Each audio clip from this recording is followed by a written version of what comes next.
Conservative Energy Forum. I'm the executive director at Rivet, and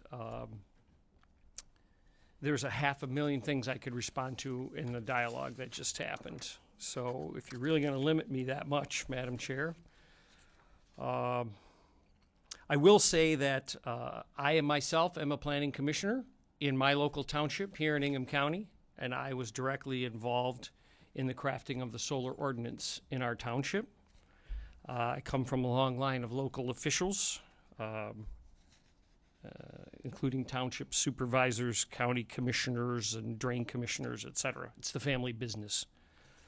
I also have solar panels on my own property. I live on 10 acres south of town here. We operate the Land and Liberty Coalition as MICEF. We are the only organization that runs a project devoted exclusively to assisting the siting of large-scale wind and solar projects. And we do work with local officials, local residents, developing companies, utilities, clean energy advocates, and anyone else who's interested in working on these processes in earnest. My bottom line message to you is that the current situation at the local level is completely untenable, unsustainable, and must be changed.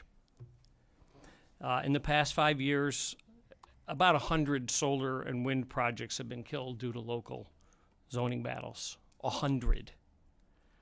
And I have personally been to meetings on our southern border in Lenawee County, to the Thumb, to Escanaba, right at Preston. Been there. And I might be the most lightly traveled member of our 5-member team. And we've seen terrible things in local communities. Local officials are recalled. That's the citizen's right, but they are brutal and oftentimes victims of lies, distortions, and character assassinations. As has been noted, we've seen families and friends divided. People that were friends for 40 years no longer talk to each other. We've seen threats, blackmail, vandalism. And I've seen unethical behavior both by local citizens and local officials. It's not pretty, and it has to change. And as has been spoken, we as the Conservative Energy Forum strongly believe in property rights and the fact that government is telling people what they can or can't do with their private land. And for some farmers, it is literally a matter of financial survival if they have the option to put some solar on some of their land. That is their right. It has to be balanced by the local community's interest, indeed, but their rights are not being respected entirely. And in some cases, they are literally being threatened simply because they have been interested in putting solar on their farmland. That's just not right. Not to threaten people, financially and otherwise. At the same time, we're not entirely comfortable with the overly prescriptive nature of these bills. And to your point, Representative Hill, I think public interest might be a little better defined to give the Public Service Commission, if you go forward with this approach, a little more direction and a little more inclusion. I want to do this part first, though, and this goes to friends like Representative Green and others.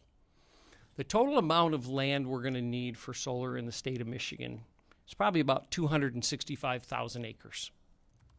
Now that sounds like a lot. I know that sounds like a lot, but it isn't going to happen in just the Thumb, because it's happening in your district, and your district, and your district, and your district. It would happen everywhere. And if the smart approach is taken to lessen the impact by spreading it out, we'll be all better off. Now, to put that in some context, I know 250,000 acres sounds overwhelming. We currently have about 750,000 acres of corn production in our state, which is only a fraction of the 2.5 million acres of corn production in the state. About 750,000 acres of that 2.5 million acres, that corn goes into ethanol production. 750,000 for ethanol. We're going to need less and less ethanol for our gas tanks as the future proceeds. So about a third of that land that the farmers are going to lose that crop, that cash crop opportunity to sell their corn for ethanol, some of them, not all of them, but some of them could convert some of their land production to solar. A third of the land that we use for ethanol production. That's all. We're going to have No to soybeans, no anything else, just that.